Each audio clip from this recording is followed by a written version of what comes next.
চন্দ্রনাথ সিংহ এবং তার পরিবারের 3.5 কোটি টাকারও সম্পত্তি বাজেয়াপ্ত। 3,60,00,000 সম্পত্তি বাজেয়াপ্ত করল এনফোর্সমেন্ট ডিরেক্টরেট। বিপুল এই সম্পত্তির বাজার মূল্য 10 কোটি টাকার কাছাকাছি। চন্দ্রনাথ সিনহা এবং তার পরিবারের 3.5 কোটি টাকার সম্পত্তি বাজেয়াপ্ত করল কেন্দ্রীয় তদন্তকারী সংস্থা এনফোর্সমেন্ট ডিরেক্টরেট। এখনো পর্যন্ত যেমনটা জানা যাচ্ছে 3,60,00,000 সম্পত্তি বাজেয়াপ্ত করেছে ইডি। এই বিষয় নিয়ে আরো বিস্তারিত আমাদের জানাবেন প্রতিনিধি প্রকাশ সিনহা আমাদের সঙ্গে রয়েছেন। প্রকাশ, দেখো, ইডি সূত্রের খবর, প্রাথমিক নিয়োগ দুর্নীতি মামলায় মন্ত্রী চন্দ্রনাথ সিনহা এবং তার পরিবারের সদস্যদের সম্পত্তি বাজেয়াপ্ত করা হয়েছে এবং ইডির তরফে এই মর্মে কোর্টে একটা রিপোর্ট পাঠানো হয়েছে। যেটা ইডি সূত্রের খবর, প্রাথমিক নিয়োগ দুর্নীতি মামলায় তোমার মনে থাকবে চন্দ্রনাথ সিনহার বিরুদ্ধে চার্জশিট জমা পড়েছিল এবং ইডির তরফে যেটা দাবি করা হয়েছিল চার্জশিটে, যে মন্ত্রী চন্দ্রনাথ সিনহার বাড়ি থেকে 41 লক্ষ টাকা নগদ টাকা পাওয়া গেছিল এবং একাধিক সম্পত্তি রয়েছে যার কিন্তু কোনো হিসেব পাওয়া যাচ্ছে না। এবার যেটা ইডির সূত্রের খবর, যে মন্ত্রী চন্দ্রনাথ সিনহা এবং তার স্ত্রী এবং 2 ছেলে তাদের 14টি জায়গায় যে সম্পত্তি রয়েছে, বোলপুর জেলায় যে সম্পত্তি রয়েছে বোলপুর এলাকায়, সেখানে 4টি ফ্ল্যাট রয়েছে এবং 4টি ফ্ল্যাট ছাড়া 10টি জায়গায় বিপুল পরিমাণের কিন্তু জমি রয়েছে।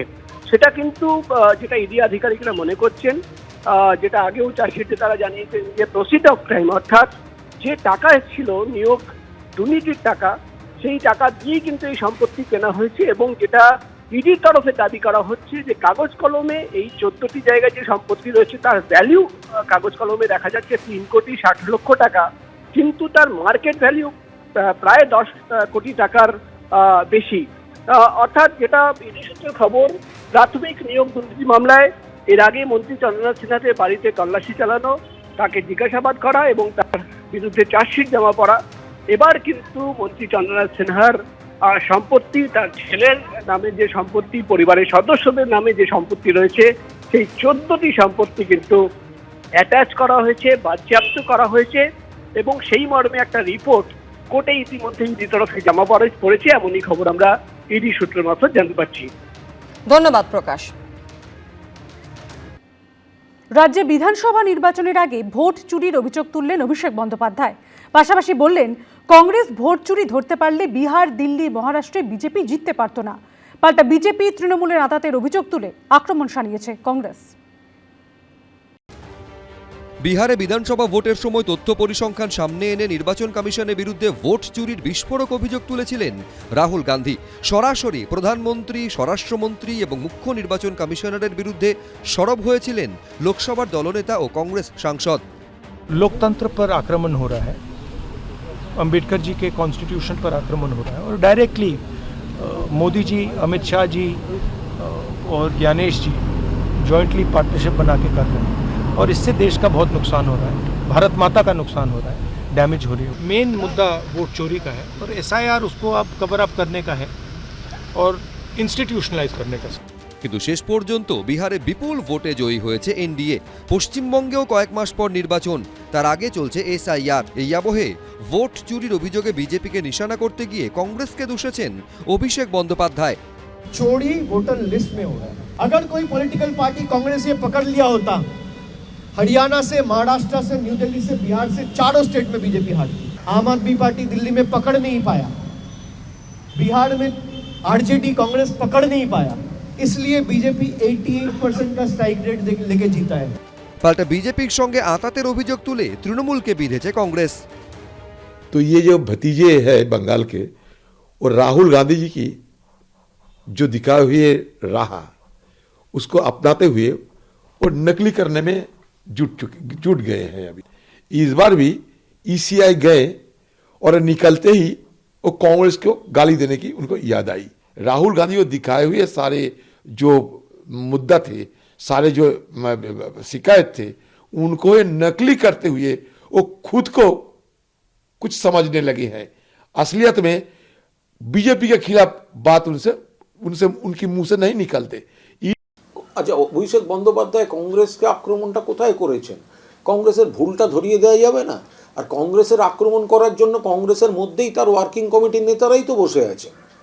ওখানে দিগ্বিজয় সিং থেকে শুরু করে ওখানে যা যা খেলা চলছে, তো তার জন্য আবার বাইরে থেকে লোক লাগবে নাকি? আর অভিষেক বন্দ্যোপাধ্যায় কি বলেছেন? বলেছেন এই যে ভোটার লিস্টে কারচুপি মহারাষ্ট্রে করেছে বিজেপি, দিল্লিতে করেছে, হরিয়ানায় করেছে, এগুলো তো তখনই ধরা উচিত ছিল কংগ্রেসের, ধরতে পারেনি বলে বিজেপি স্টেটগুলো জিতেছে। সব মিলিয়ে বিধানসভা নির্বাচনের আগে ভোট চুরির অভিযোগ ঘিরে তপ্ত রাজ্য রাজনীতি। আশাবুল হোসেন, এবিপি আনন্দ। বিধানসভা ভোটের মুখে দেশের প্রথম বন্দে ভারত স্লিপার ট্রেন পাচ্ছে পশ্চিমবঙ্গ। বৃহস্পতিবার রেলমন্ত্রী অশ্বিনী বৈষ্ণব জানিয়েছেন 17 বা 18 জানুয়ারি হাওড়া গুয়াহাটি বন্দে ভারত স্লিপারের উদ্বোধন করতে পারেন প্রধানমন্ত্রী। আর এদিকে এই নিয়ে শুরু হয়েছে রাজনৈতিক চর্চা। চলছে এসআইআরের শুনানি, তারপরই পশ্চিমবঙ্গে বিধানসভা ভোট। তার ঠিক আগে দেশের প্রথম বন্দে ভারত স্লিপার ট্রেন পাচ্ছে পশ্চিমবঙ্গ। চলবে হাওড়া থেকে বিজেপি শাসিত অসমের গুয়াহাটি পর্যন্ত। বৃহস্পতিবার রেলমন্ত্রী অশ্বিনী বৈষ্ণব জানিয়েছেন প্রধানমন্ত্রী নরেন্দ্র মোদী বন্দে ভারত স্লিপারটির উদ্বোধন করবেন।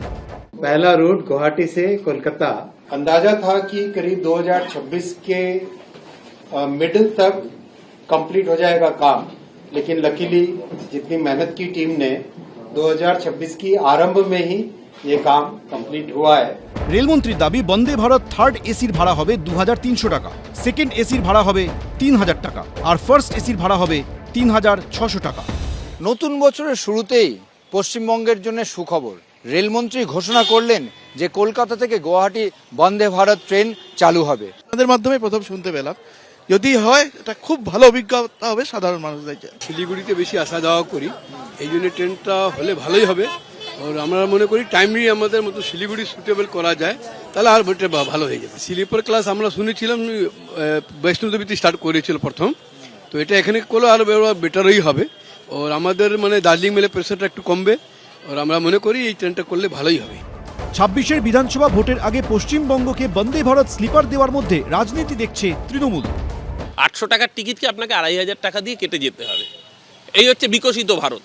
আর বিজেপি খুব ভালো মতো জানে যেদিনকে ভোটের রেজাল্ট বেরোবে সবার আগে বিজেপির নেতারাই টিকিট কাটবে। আগেরবার 2021-এ দো মাই দিদি গাই ডায়লগ দেওয়া বিজেপির নেতারা, তারা নিজেরা সকাল 10টার পর থেকে ফ্লাইটের খোঁজ করছিলেন। এবার যাতে পালাতে সুবিধা হয় তার জন্য এখান থেকে গৌহাটির জন্য ডাইরেক্ট ট্রেন করে দিয়েছে নরেন্দ্র মোদী ঘুমোতে ঘুমোতে। এমনিও পার্টিটা ঘুমিয়েই রয়েছে। আজকে তারা দেখতে পাচ্ছেন যে নরেন্দ্র মোদী সারা ভারতবর্ষের মানুষের আর্থসামাজিক উত্তরণ চান, তাদের জীবনের গতি আনতে চান, স্বাচ্ছন্দ্য চান। কিন্তু দুর্ভাগ্যের বিষয় এটাই যে পশ্চিমবঙ্গের 43টা রেলের প্রজেক্ট বন্ধ হয়ে আছে জমি জটের কারণে। তো যে রাজ্যে বর্ডারে ফেন্সিং করা যায় না রাজ্য সরকারের অসহযোগিতার কারণে, যে রাজ্যের মাত্র 20 মিটারের মতো একটা সমস্যাকে এখনো পর্যন্ত সমাধান করতে পারে না রাজ্য সরকার, যাতে মেট্রো রেল এখান থেকে সরাসরি হাওড়া পর্যন্ত চলে যাবে, এর জন্য দায়ী কে? বন্দে ভারত স্লিপারটি হাওড়া থেকে যাত্রা শুরু করে ব্যান্ডেল, কাটোয়া, আজিমগঞ্জ হয়ে পৌঁছবে নিউ ফারাক্কা, মালদা টাউন। সেখান থেকে নিউ জলপাইগুড়ি, নিউ কোচবিহার, অসমের নিউ বঙ্গাইগাঁও হয়ে পৌঁছবে গুয়াহাটির কামাখ্যায়। বন্দে ভারত স্লিপারে মোট 16টি কোচ থাকবে। একবারে মোট 823 জন যাত্রী যেতে পারবেন। থাকছে অটোমেটিক দরজা, আরামদায়ক berth, emergency talkback system. Semi high speed এই ট্রেন ঘন্টায় সর্বোচ্চ 180 কিলোমিটার বেগে ছুটতে পারে। फूड में जो ट्रेन गुवाहाटी से आएगी उसमें एसएमईज फूड होगा, और जो ट्रेन कोलकाता से निकलेगी उसमें बांग्ला फूड होगा। রেলমন্ত্রী জানিয়েছেন 17 বা 18 জানুয়ারি হাওড়া গুয়াহাটি বন্দে ভারত স্লিপারের উদ্বোধন করতে পারেন প্রধানমন্ত্রী। ঝিলম করঞ্জাই, অরিত্রী ভট্টাচার্য, আশাবুল হোসেন, এবিপি আনন্দ। এবিপি আনন্দ, এগিয়ে থাকে, এগিয়ে রাখে।